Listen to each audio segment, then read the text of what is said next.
Hey, it's Anita, and this is Bitcoin & Co.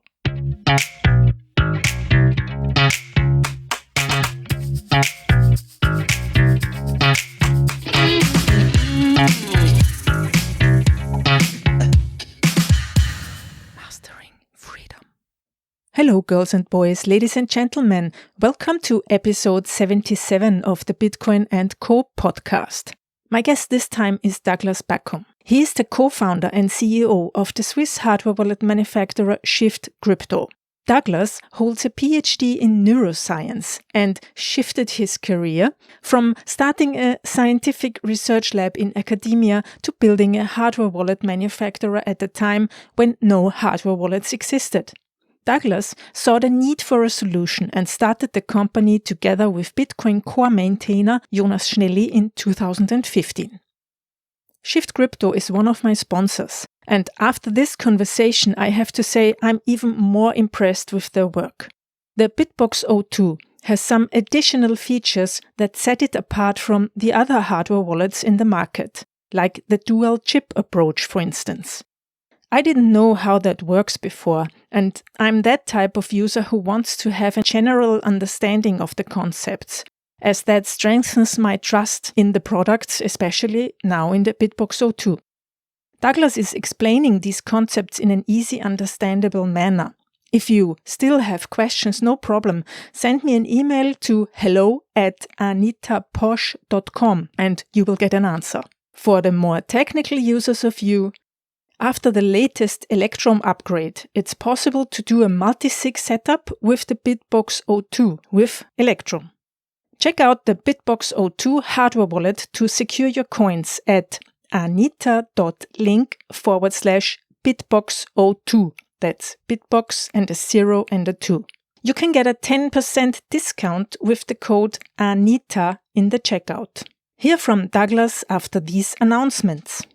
Bitcoin Austria, Bitcoin Argentina, Bitcoin Saigon and the Greek cryptocurrency community are co-hosting the first global Bitcoin meetup on Saturday the 19th of September. It's an open online event. Everybody can join for free. I will join too at anita.link/meetup. LocalBitcoins is one of the most trusted and the largest peer-to-peer Bitcoin trading platforms in the world. On LocalBitcoins, you can buy and sell your Bitcoin in an easy, fast and secure way, always protected by escrow. Unlike stock-like exchanges, LocalBitcoins allows you to trade with people like you, and you can choose any currency you prefer and find a safe payment method to complete your trade. LocalBitcoins also offers a web wallet, so you can trade and deposit and send out your Bitcoin all in one account. Go to www.localbitcoins.com to buy and sell Bitcoin. Not your keys, not your coins, is one of the basic rules in Bitcoin. Therefore, I definitely recommend using a hardware wallet, which is what most crypto experts use. For those who have difficulties with the technical requirements and constant maintenance of hardware wallets, there is the card wallet. The card wallet is a very simple and secure solution for long-term storage of Bitcoin and Ethereum. No software updates needed, and it leaves no traces on the blockchain. You can give it away as a gift or inheritance. You can send Bitcoin to it, and all you have to do is to store it in a safe place. The manufacturers are the Austrian state printing house and Coinfinity, Austria's first Bitcoin broker founded in 2014. Order your card wallet at cardwallet.com/Anita and get 20% off. And finally, a shout out to the Let's Talk Bitcoin network, where you can find other Bitcoin-related podcasts like Proof of Love, Bitcoin Audible, POV Crypto and more.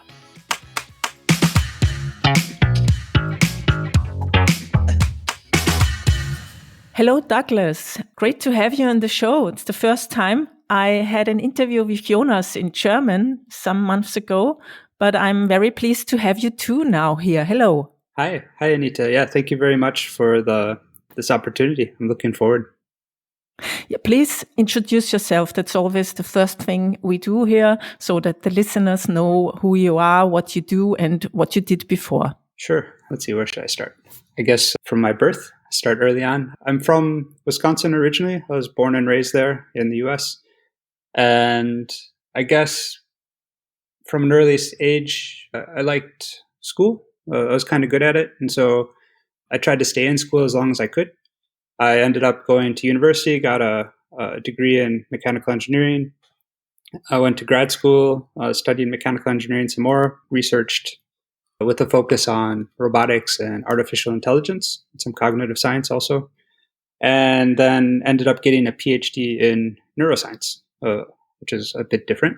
And yeah, I guess getting into AI at the time, at least, it felt very primitive. And so I thought in order to advance that field, it makes sense to study a bit more about real intelligence, and so neurons. So I decided to get a PhD in neuroscience. That led me to Atlanta, where I got my PhD, and then traveling around the world a bit. So I had an opportunity to live in, I guess, 5 different countries in 3 continents, including going to Tokyo, and then eventually into Switzerland, where I am now. I've been here for almost a decade already. And of course, none of that is about Bitcoin. And so there came a point in my life where I needed to decide, okay, what am I going to do next now that school is basically ending? And so I ended up getting into Bitcoin around that time. And so what I'm doing now, I started a company called Shift Crypto, and we make the Bitbox hardware wallet. And now I'm working on that, and I guess we'll get into a bit more details about that. Yeah, exactly. So when and how did you hear about Bitcoin in the first place? Yeah, so the first time, I guess, was 2013, and in Tokyo, in Japan, and Bitcoin was a really big headline on the front page of the newspaper. And that really confused me. I didn't know what it was. Took a quick look and was like, okay, this is some kind of monopoly money that people have on computers. Like, this is really strange. Why is this on the front page of a Japanese newspaper?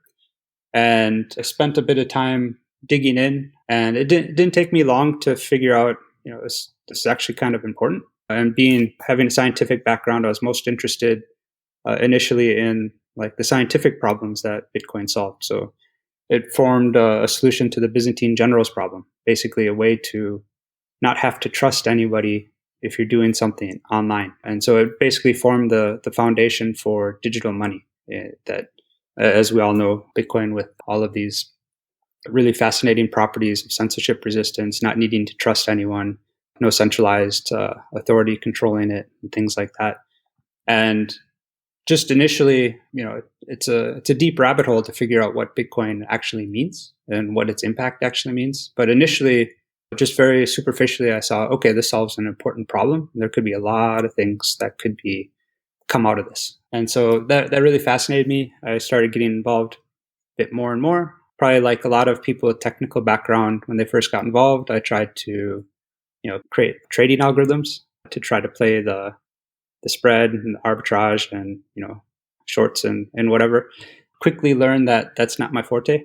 if you want to deal with that, it's a full-time job, and there's a lot of people who know what they're doing. And so got out of that, still in neuroscience at the time. And I guess we can continue from there. So it was the novelty, the revolutionary scientific solution that was interesting you. Yeah, initially at first. And then, of course, the further down you go into the rabbit hole, like wanting to stay in school, I was more interested in researching things that I thought were important. So money really never had an impact for me. And it was never really a consideration for me. Not that I had money. It's just that I felt, money doesn't buy happiness, common saying. But getting involved in Bitcoin, it actually opens your eyes a lot to what money actually is, what money means, and how governments and are kind of what their role is in money and commerce and things like that. It really opens your eyes. And then that's the start of the rabbit hole, and you get deeper and deeper. I guess a question then is, what was the actual thing that pushed me over the edge into leaving neuroscience and getting into Bitcoin? And I would say that was probably more pragmatic things as opposed to ideological things. In general, I like to work on things that I think can change the world. And so most of my life decisions have been based off of doing things I find interesting, find fun. Neuroscience is definitely something that can change the world, but Bitcoin is also. And since I had to leave school, the next step in an academic career would be to become a professor. I wasn't sure if I'd like to be a professor, and thinking instead maybe a startup is interesting. I think there's a lot of parallels there between starting your own lab as a professor in a university versus having a startup. For example, you need to have a good idea. You need to be able to convince people to give you money for that idea. Like in academia, it's the governments with grants. In startup world, of course, venture capitalists and angel investors and so on. You need to be able to convince other people to work with you, recruit a lab or recruit a team. And, the potential payoff is a bit different. So if you really hit on it, in academia, you get tenure, which is good. But in startup world, you can have a bit higher payout in the end. And so I thought, okay, why not? Let's try something new. Bitcoin seems pretty cool. How can I get into it? I didn't think anyone would want to give a neuroscientist a job, so I just decided to start a company and give myself a job. Yeah, that's the best option. Build your own, let's say, empire in a way. Yeah, you can try. Yeah, you can try, exactly. And I guess in neuroscience, you can always do scientific research and stuff, but it's not something so novel and new. And it can change the world, but I think Bitcoin can change the world more at the moment. Yeah, I think Bitcoin has potential to affect a lot more different aspects of society. So and it's a lot newer, of course. Just to give neuroscience a little shout out, I guess. Yeah, neuroscience is also relatively new. It's only about 100 years old since people really started studying it seriously. And so the brain itself is really complex and there's a lot unknown. And so I think there's going to be some, maybe not anytime soon, but some pretty fascinating results that come out of that also. Mm-hmm. Interesting. I heard you say in another interview that the brain is much more complex than artificial intelligence and machine learning can be at the moment, and that they cannot compete. When do you think they can compete? Can they ever? Yeah. So I'd say compete is probably the wrong word because it really depends on what problem space you're talking about. And so, of course, computers can far outcompete humans at mathematical formulas and computation and stuff like that. And so I guess part of this question stems from a more fundamental issue of is AI going to take over the world, which in some circles people talk about that a lot. And I guess my comments in the past are more so on, in general, I think people underestimate a lot what the brain is actually capable of, what actually happens inside of your body. And it's just as an example, the brain has, I think, about 80 billion, 90 billion neurons inside.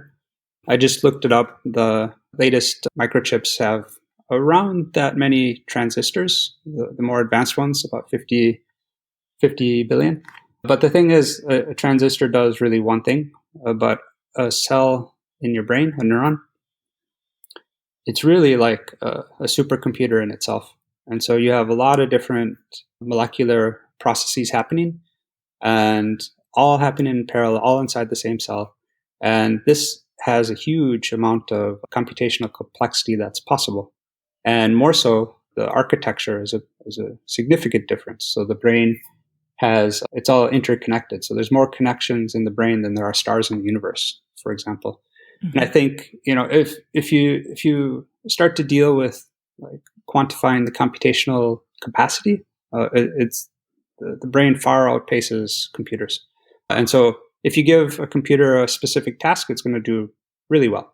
But, the world's not set up like that. The world's quite noisy, a lot of different things happening.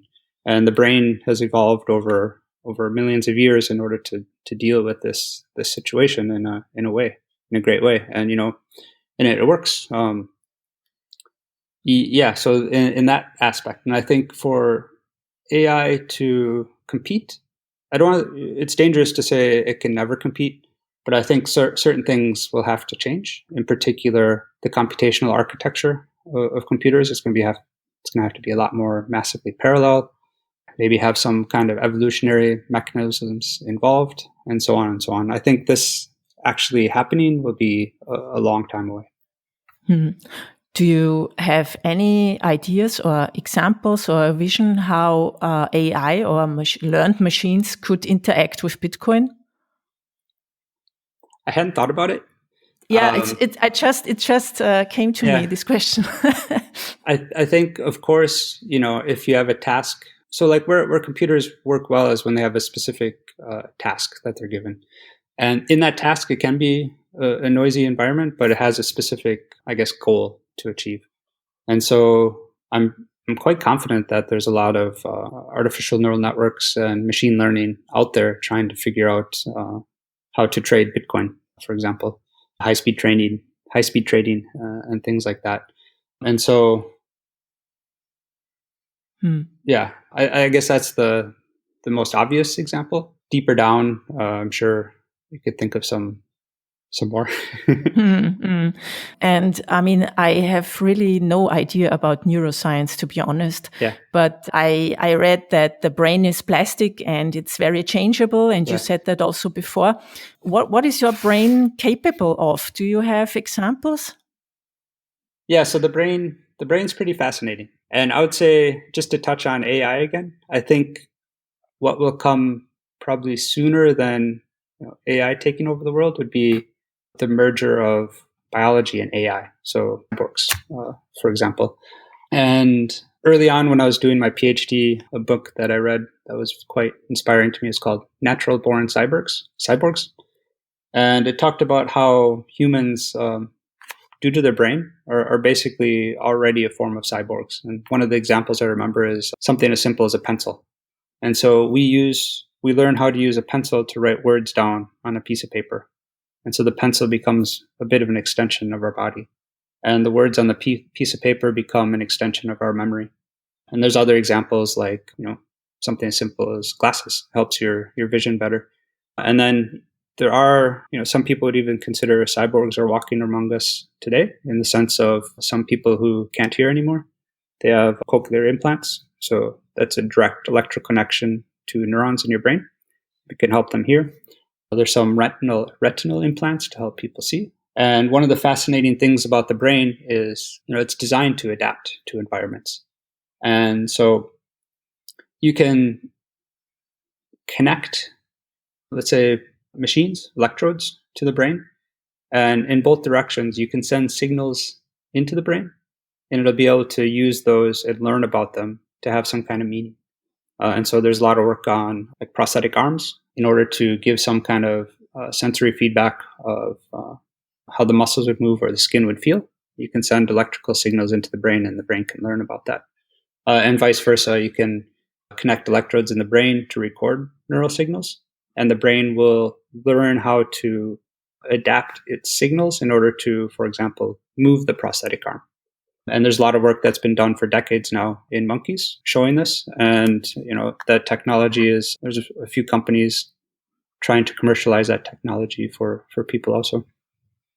And this adapting to surroundings or circumstances reminds me a little bit of Bitcoin's capability to regulate the hashing difficulty depending on the current hash rate. Do you see other parallels of organism or brain to Bitcoin? No. Me neither. I thought maybe he knows something. Yeah, not yet. So I guess more broadly, there's a science in emergent phenomenon, and so how the cognition in the brain and things like that. It's an emergent phenomenon from a network of activity, and so I'd say maybe a step higher than the brain. There's emergent phenomenon all around nature, and probably there's some that could be found in Bitcoin and the society around it. Mm-hmm. I have another question about the brain. I read that stress affects the brain, mostly negatively, I guess. I mean, now, due to the pandemic, many people are worried over contracting or spreading the virus, and the economical situation is tense. Everything is uncertain. Yeah. How does this affect our brain and our bodies, and what are the consequences? Yeah. Yeah, I can't say too much there because it wasn't my specialty in neuroscience. I was more on the network and cellular level as opposed to behavior level. But stress, of course, we have stress for a reason, so it's not always bad. The fight or flight response, the stress really primes your body to, run away from danger or fight danger, and so it really uh, prepares your body state and your mental state for that. But of course, that's something that can't sustain itself. And so if you have constant stress, eventually it eats away at your brain and your body because it's depriving resources that would normally go to, I don't know, I'm just speculating, but maybe like fixing things, fixing your muscles, fixing your brain, recovery, and so on. And yeah, I mean, with the pandemic, it's a tough situation for a lot of people around the world. And yeah, the only advice, I guess, is try to reduce the stress as much as you can. And I guess there's no silver bullet for that. It's going to be different for different people. What are you doing? I mean, entrepreneurship is a wild ride in a way. What are your routines? Do you have routines to help you staying stable? Yeah. So entrepreneurship is definitely not trying to avoid stress at all costs. So I'm contradicting myself. Yeah, there's a lot of stress in entrepreneurship. I would say with respect to the virus and lockdowns and stuff, I'd say I feel a bit lucky to be in Switzerland in the sense that there's a lot of beautiful nature all around. And so it's easy to get out into that. And for me personally, I grew up in a very small town in the countryside. Just being in nature is very, very peaceful. I think that's helped me a lot through the whole lockdown. Also, just in general with the stress of entrepreneurship. I mean, every day I walk along a beautiful little river from my apartment to get to the office, and the mountains, really, really amazing. Yeah. Okay, and you said you are in Switzerland almost a decade now. Why did you go to Switzerland in the first place? Yeah, neuroscience again. Okay. So I actually came to be a postdoc at the university here at ETH Zurich. And so I had my own small group in another laboratory working on the brain. And is this the ETH Zurich? Is this where you met Christian Decker and other people who are now into Bitcoin? No, actually. Getting into Bitcoin, I guess, I didn't really touch on how I transitioned. But interestingly enough, initially our company was a spin-off of ETH. A Bitcoin company was a spin-off of a neuroscience lab at ETH, interesting enough. And I guess the technology that was similar was the lab I was in was a neuroengineering lab. So they built tools to better study neurons. And that included PCB design, microcontrollers, manufacturing, things like that. And so somehow I could convince the university that this was enough of a commonality to become a spinoff.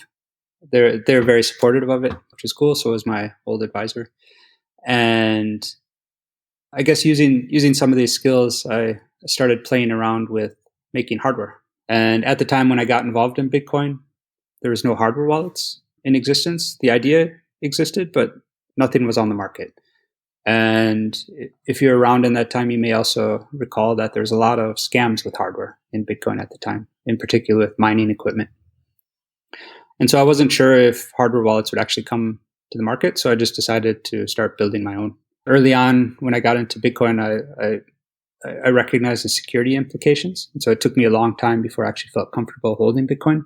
So, okay, there's an obvious need here. So I'm going to make something. And then getting to know the rest of the Bitcoin community was really thanks a lot to the Bitcoin meetups organized by the Swiss Bitcoin Association. And that was really great. And so Switzerland's a very small country, but it really is becoming a center of Bitcoin, center of cryptocurrencies in general. And so you had a lot of opportunities to meet some very fascinating people. And so I met my co-founder, Jonas Schnelli, who's one of the Bitcoin core maintainers, just happened to be living in the same city as me. And we met at a meetup. And I got a lot of great feedback when I talked about what I was doing. And the whole meetup space was really the key to actually finding people to join me and launch a company. Mm-hmm. And when was that? When did you launch Shift? So I would say before launching is when is more so the start point. And I would say that would be sometime in mid 2014. That's when I had a prototype and started talking to people and so on and so on. And we launched the company with Jonas in October 2015.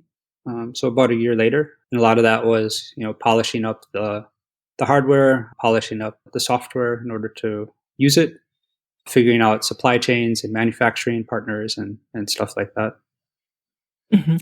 And what was the first time, like when you had a big change or move upwards in a way in the company, like getting venture money or something else? What was the first time you grew? So I would say both Jonas and myself have a lot of self-confidence. Maybe that's the best way to put it. And so we thought we could basically do everything ourselves. And so we tried.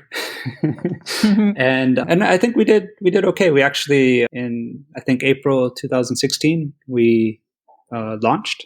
So we started selling Bitbox devices on the market, the Bitbox 01. And we ended up getting customers in about 100 countries. And, we really didn't know what we're doing as far as business goes, in the sense of, I think the technology we had down, but the other aspects of business, like marketing, the internal operations and stuff like that. And so in, which year was it? In 2017, I guess, we joined a FinTech Accelerator program, the F10 program in Zurich. And this was really great for us. It really brought together the company as more of a professional business. We got some other people to join the team and contacts to investors and so on. And later in 2017, we took some angel investment round, and then again, a much bigger fundraise in 2018. I hope you liked this conversation as much as I did. My goal is to educate as many people as possible about Bitcoin. If you like what I do, I ask you to contribute and support my work with a monthly subscription. You'll get bonus content, early access, and ad-free episodes. If you prefer, you can also donate Bitcoin and Lightning. Visit anita.link/p for Patreon for more information. If you can't afford this or have other priorities, I understand. You can also support the show. Write a recommendation on Apple Podcasts. You can do that even if you do not have an iPhone. Go to Apple Podcasts, search for Anita Posch, scroll down to reviews, click on Write a Review, and write a few words. Thanks. You said before that before there were hardware wallets, it was so difficult to secure your coins and you didn't feel comfortable with the solutions that there were. And I think also Mt. Gox was at that time. Yep. Now, since we have hardware wallets and it's a lot easier, I would say, to use Bitcoin, it's still difficult, I think, for new people to come in. I can remember when I bought my first Bitcoin and then a hardware wallet and used it. It's so completely new and you have to learn to trust these things. There is no long history behind it. Basically, I think you can only learn to trust. What's your approach to that? Yeah. Yeah, it was interesting early on. It was very much the Wild West. And I would say I still wasn't even that early on compared to Jonas and others. But it felt so much like the Wild West, where it just everything was up to you to figure out. And, securing was really complicated. Securing your coins if you don't have a hardware wallet. So I had basically Electrum on an offline computer. It took me a long time to set that up and feel comfortable around it. But just, getting coins. So Mt. Gox, how do you transfer money into Mt. Gox when basically you couldn't do it through your own bank? Yeah, it was very interesting times. And like you say, jumping in even later, even now, it still seems super complicated. And, our goal as a company, and of course, a lot of other companies also, is to try to make it as simple as possible. And I would say that's an ongoing battle, but also there's some, just fundamental concepts that you kind of have to shift your perspective a little bit in order to handle. And that's, like you said, being responsible. So, Bitcoin's great because it can give you financial sovereignty, financial freedom. One of the early statements was be your own bank with Bitcoin, and Bitcoin allows that. But if you're your own bank, you also have to be your own security team, which is not necessarily an easy thing to do. And so, yeah, with hardware wallets, the concept was to make that a lot easier, be a security team for you. There's a lot of UX focus that's still needed in order to make the experience as simple as possible. It's a high priority for our company. And some of the concepts where people just have to let it sink in is also the concept of passwords. And so everyone's very laissez-faire, I guess, with passwords, because in their whole life, if they lose their password, there's always some kind of recovery mechanism. And so really sinking it into people that if you lose your password, your coins can be gone, your finances can be gone, requires a mental change, and then of course a behavioral change. And yeah, I'd say it's still, I guess, I don't know if unsolved problem is the right word, but it's still an issue that needs to be tackled. Yeah, I just think it's very early still. Yeah. And I mean, it's also a big learning process that's going on. I mean, I just take me as an example. I mean, I'm used to do secure passwords and have a password manager and stuff. But for instance, of course, I also use the Google Authenticator for 2FA. Yeah. Yep. But I think for many people, this is a step that is not so easy to take. Yeah, that's already a step. Yeah. Yeah. And then maybe even go one step further to use like these, how are they called, these keys, no, these USB sticks that like you put in. Yeah, like a YubiKey, exactly. I didn't do that until now, to be honest, because I'm not sure about the concept. And if you don't have anybody who shows you how it works, or have great videos, and then you have to find those educational videos, it's really difficult.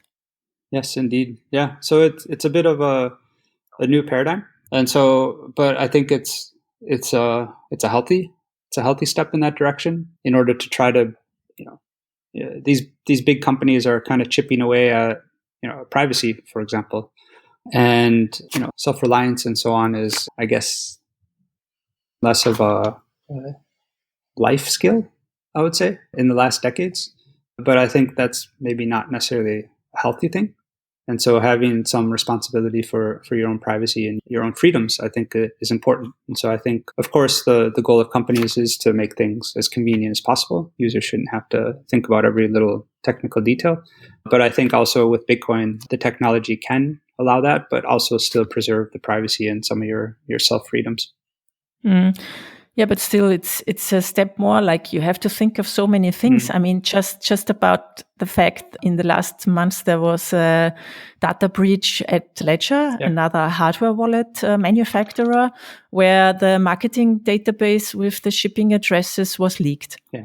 And yeah, so basically, if you buy a hardware wallet, you also have to think about where to send it. Don't send it to your home. I mean, it's really much. I mean, I understand that that one should do it, but I think for people, like newbies and people who are not used to that, they won't do this. And what, for instance, what are you doing? What's your security measures on the marketing database you have? Yeah. So, well, first of all, our marketing database doesn't have any delivery details, and so it's just names and emails, whatever people give us, in order for us to send out newsletters and updates and things like that. And of course, people can have fake names and fake email addresses. So that's a bit better. Of course, our shipping database has to have delivery addresses in order for us to ship goods to people. That's inevitable, but our policy there is to remove any sensitive data, such as delivery addresses, after a certain amount of months, say like 3 months, to try to help protect people's privacies.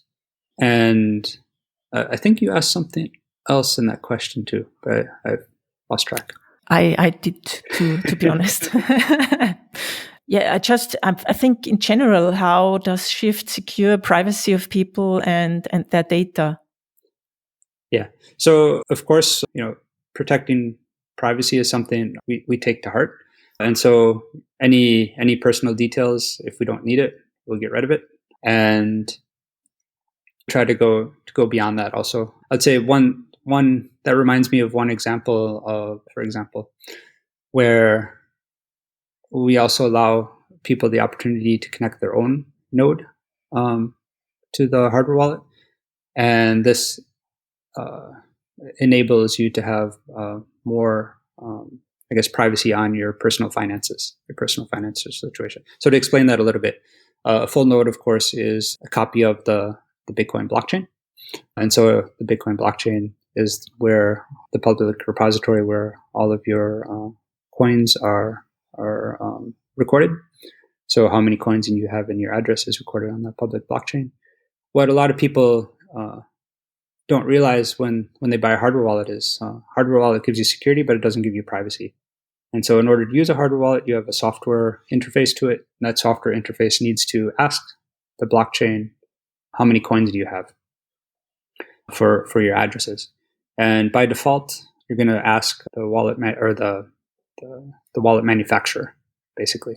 So Ledger, Trezor, Shift Crypto, us, you need to send you're exposing your whole financial history, Bitcoin financial history, through our servers. And I don't think any of us record that or keep track of it, but it's possible that we could. Or it's possible that, a government agency, some legal agency comes and forces us to do that. I'd say that'd probably be a bigger risk. That's never happened to us yet, but that's a possibility. And so how do you gain back your privacy there? You should have an option to be able to connect to your own node. And the node could be a service on the cloud. It could be something that you have in your home and things like that. And so we're conscious of privacy. We're trying to stay at the forefront there and try to figure out how to help our customers stay private. And of course, we're as with anything, we're always open to feedback from others if they have ideas how we can improve. Mm-hmm. What's possible at the moment with the Bitbox 02? I can connect it to a full node, like a Raspberry Blitz, for instance, mm-hmm. Or if I have, I could also have Bitcoin Core on my computer and connect the Bitbox. Yeah. So I don't know. We have some blog posts explaining the technical details of how to handle that. But yes, basically, yes, you can have your own full node. You could connect to that. It's through the Electrum server, I believe. Yeah. Yeah. And I believe that can also connect to the core blockchain. Mm-hmm. And you also have the possibility that the hardware wallet, the Bitbox 02, can be connected to a smartphone. Yes. Is it Android and iPhone? At the moment, it's only Android. Technically, iPhone is possible. The issue there is more so with Apple themselves. They like to, I guess, be a tollgate. And so they have a lot of rules and regulations to follow and a lot of profit sharing. Mm-hmm. And so if we connect to iPhone, we have to set all that up. And I'd say that's the primary roadblock for all hardware so far with them. But that said, something down the line, I'm sure that will come. But do they also want money from you then? Yep, they do. But for what? When I use for instance, I have an iPhone and I would use the Bitbox 02 to send like Bitcoin to my hardware wallet to store it there. Then they would take a share? No. So they wouldn't take a share of actually using it. They would take a share not from the individual customers, but they'd take a share from the manufacturer. And this would come during sales. So each hardware wallet we sell, that would be for iOS, they would like some money for that. Wow. Okay. That's Apple. Yeah. But that's not the case for Android. No, not for Android. Yeah. So it's more open than Apple. Yeah. Yeah. Exactly. That's the advantages of open systems. Yes. Yeah. And from the security standpoint, what do you think? Is there a big difference between using it with a smartphone or on the desktop computer? I would say not so much, because part of the threat model that we have is we just automatically assume the worst. And the worst in this case would be that the app you're using on the desktop or the app you're using in a smartphone is already compromised. And so for our security model would already make that assumptions. And so it shouldn't be dependent on that. And how you get around that is basically on the hardware wallet itself, on the Bitbox, we display all of the important information. So the address you're sending coins to, the amount of coins, the fee, and you can confirm it that way. And that said, it's still a challenge for people to hack the desktop app or the mobile app. And I think, but considering that, I would say the security is not so different. In fact, the security might be a little bit better on the mobile because of all the sandboxing that different apps have. So a bit more, the operating system is a bit more designed for segregating apps and data storage. That's interesting. But that I think it's only the case when I update all my Android versions all the time. Yeah, that's a good point. That's a very good point. So the Android version, of course, needs to be updated. That's a lot easier process in desktop. And unfortunately, a lot of mobile phone manufacturers tend to be lazy about giving security updates and operating system updates. That's a good point. Yeah, because I mean, for instance, I have an older Android phone. I bought it in 2016 and I still use it. But I think I don't get any Android updates anymore. So I think I have to change to a new one now. Unfortunately. Okay. Yeah, unfortunately. Can you maybe explain for people who are not very tech savvy how it's possible that if I plug in the hardware wallet into my computer, I always say to the people to explain it in easy words so that the data is not touching the internet in that way. Yeah. But how does this work? How does this Bitbox do this? Yeah. So I can try to explain that. So the Bitbox or hardware wallets in general, they try to isolate all the secrets and keep the secrets on the hardware wallet itself so that they never touch the computer or your mobile phone or your operating system. Because on your computer, your mobile phone, your operating system, there can be malware, there can be hackers involved in some way. And how that works is like your Bitcoin, it's called a wallet, but a wallet's maybe not the best terminology, not the clearest terminology. It's more like, I guess, a keychain, like your keys for your apartment or your car. And, in order to secure your apartment or your car, you put your keys in your pocket and you don't want anyone to touch it. And so with Bitcoin, what a wallet really is just a bunch of keys. And these keys are random numbers, and each random number controls access to your coins. And like I said before, your coins are on the public blockchain. And so these keys, you don't want anyone else to have them. You want to keep them in your pocket. And how that works with a hardware wallet is it's a little bit like signing a bank check. I know Americans are maybe more familiar with this than Europeans. But basically, a bank check or a contract, let's say you want to buy a pizza for some Satoshis. And so you write a contract. I want to pay this pizza place this much Bitcoin. And then you send that into the hardware wallet. The hardware wallet has the keys there, and all it does is sign it. So it signs your name to it, or signs like, okay, it's okay to send this amount of coins to this address. And then the private keys stay inside the hardware wallet, and this contract, the signed check, now comes back out. And due to cryptography, no one can manipulate it anymore. And then you can send that off, and the transaction happens. So I don't think that was exactly simple, but I guess that's kind of the concept. And so these keys, how did they get into the hardware wallet in the first place? These hardware wallets are basically general purpose computers. They have a small microcomputer inside. There's a random number generator to generate entropy, and you create these keys on the device itself. And so you can create the keys on the device. You can use the keys on the device. You can load keys if you need to recover from backup onto the device itself, and these keys never touch the computer. Mm-hmm. But how are the keys then created? When I initialize the hardware wallet, or when? Yeah. So when you first initialize the hardware wallet, when you create a wallet, the keys are created. And so different manufacturers will have different processes depending on the hardware. What we do is we actually have they're called true random number generators or pseudo-random number generators. We have two of them, one on a secure chip, one also on a general purpose microcontroller. And they create enough randomness in order to create these keys. And we also, part of our security model is to try not to trust anything. And so we try to add, I guess, security in depth. Like if secure chip is backdoored or if the microchip is backdoored, then we add extra entropy also, which would come from some randomness that's generated during the factory installation. So randomness we input, but also randomness that comes from the user in the form of user password that they enter and some other forms of randomness. And so randomness is really the key, because you don't want that to be predictable. Because if it's predictable, then someone can predict what keys are being created and then offline be able to basically simulate your wallet and steal your funds. And this has happened in the past with some online wallets where there was some predictability in the JavaScript, the web code that was used to create entropy.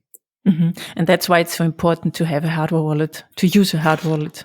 Yeah, I'd say a hardware wallet is, in my opinion, by far the safest way to generate keys and store cryptocurrencies. And there's a lot of attention made specifically to design it for this specific purpose, whereas like websites have a lot of, it's general purpose, so there's a lot of different, it's designed to be general as opposed to specific, and so there's less focus on security. Mm-hmm. I mean, I often see people write or say on forums or something like that, you can do your paper wallet on your own, it doesn't cost you anything. What do you think about paper wallets? Yeah, so paper wallets or metal wallets, I think they're a good thing, but there's a couple of issues. One is creating the entropy. So people can use dice, for example, to roll dice. That's a very, very good way to create random numbers. But the problem is, if you want to use this random number, you still need a computer, because you have to create the receiving addresses. And so all the addresses you send to someone else to send you coins, it's derived from this secret key, this private key. And that's not something that can be done by hand. So you're going to need some kind of computer already in order to use this private key. And so you're already touching a computer. So it's not purely paper. And then another issue is that when it comes time to spend your coins, you can't spend coins from a piece of paper. I guess, of course, you could treat them like banknotes and hand it to someone else. That works. But if you actually want to create a transaction and send some Bitcoin over the internet, then you need a computer again. So there comes a point where you have to load your private keys back into a wallet. And so you're back at square one. You need to use a software wallet or a hardware wallet. And I think the thing that is so dangerous is then you need a computer, you need a machine. And how do you prevent that from not going to the internet? Exactly. Yeah, it's a challenge. Yeah. Yeah. I have one last question regarding the magic of hardware wallets. You said you have a secure chip and a microchip. Can you please explain what those are? What's the difference between them? Yeah. So we have a dual chip approach, which kind of distinguishes ourselves from Trezor and Ledger. Whereas Trezor, for example, uses only a general purpose microcontroller. But the problem with general purpose microcontrollers are they're not designed for security. And so there's various ways that you can, if you have possession of one of these chips, there's ways you can, for efficient cost, I would say, for low cost, you can get secrets out of it. So a secure chip, that's Ledger's approach. Secure chips are basically microprocessors, again, small computers, but they're designed to make it very difficult to extract secrets out of them. So they're hardened physically in different ways to prevent physical attacks and also algorithmic attacks and so on and so on. And so that's very good. It gives a lot of security. But the problem is with secure chips, oftentimes it requires an NDA to be signed with the secure chip manufacturer. And so any code you put onto it cannot be published. And so closed source code. And we think, you talked a lot about trust, and we think having open source code is crucial for people to be able to have trust in you, or I would say better, to not have to need to trust you. And so our approach is kind of like a middle ground, or I would say maybe a best of both worlds approach. And so we use a general purpose microcontroller where we run all the code on there. All the code is open source. And then we harden our hardware wallet with the secure chip. And so we don't run like the Bitcoin crucial code on there. We just use it to make it more difficult to have some key storage, and also make it a requirement that a hacker, if they possess a device, would also need to hack both the microcontroller but also the secure chip. And so we think it adds security, but also maintains the open source nature where people can vet our code independently. Okay, that's interesting. Thanks for this explanation. Okay, Douglas, thanks. Let's get a little bit back to more general questions. What I would be interested in is, you've been in the Bitcoin space for a long time. You are the founder of a company in the space. You are working on Bitcoin security, hardware and software. How did all these experiences change the way you see Bitcoin maybe from early on to now?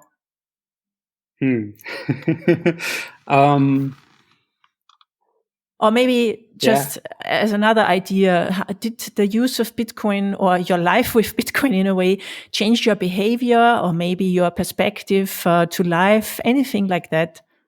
Yeah, hard to say. I think I'm sure it did. So I changed careers.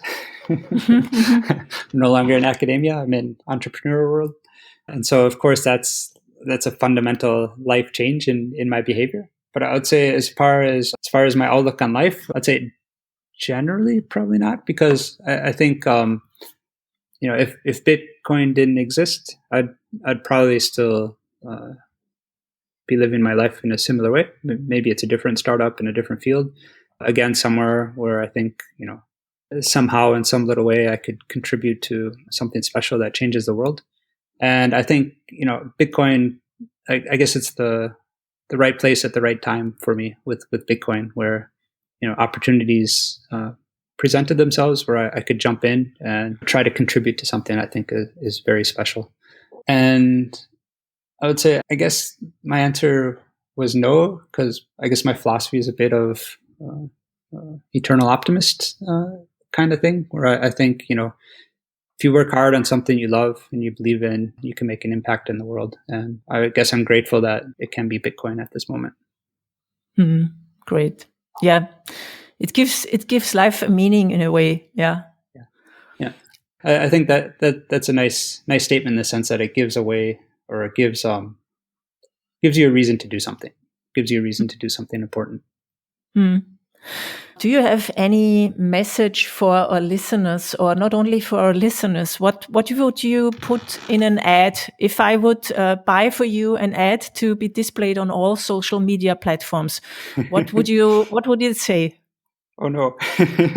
Yeah, I'm not a marketing person. Yeah, but what do you think is important for people to know?